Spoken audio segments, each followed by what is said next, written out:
Méditation du 15 novembre. Dieu demande, lequel l'aimera le plus? Un créancier avait 2 débiteurs. L'un devait 500 deniers et l'autre 50. Comme ils n'avaient pas de quoi payer, il leur fit grâce de leur dette à tous deux. Lequel l'aimera le plus? Luc 7, versets 41 et 42. Il est courant que les églises organisent des concours pour encourager l'étude et la mémorisation de certains passages bibliques, de prophéties, etc. Mais je ne me souviens pas qu'il y ait eu un concours pour voir qui aime le plus. Ce serait étrange. Ce serait nécessairement une évaluation subjective et peut-être même hérétique à certains égards. Le chapitre intitulé « Dans la maison de Simon » du livre Jésus-Christ d'Ellen White raconte l'histoire très connue de Marie et du cadeau coûteux qu'elle a fait à son sauveur.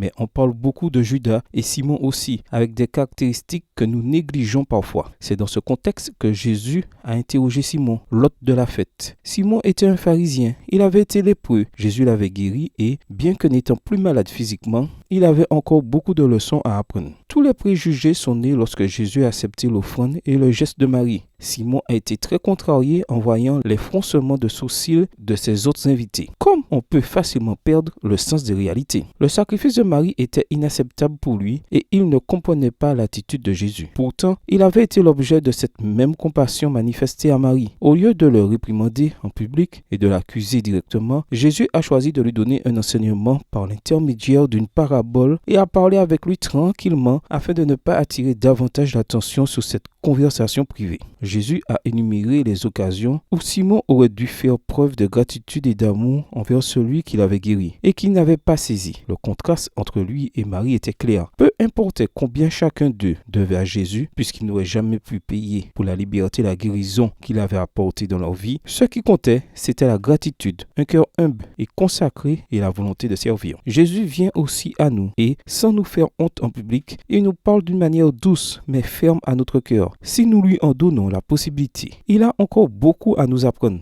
Nous avons de nombreuses raisons d'être reconnaissants envers lui. Ce concours n'aura peut-être jamais lieu dans ton église, mais prends la décision aujourd'hui d'aimer Jésus un peu plus chaque jour. Bonne journée à toi et que le Seigneur te bénisse.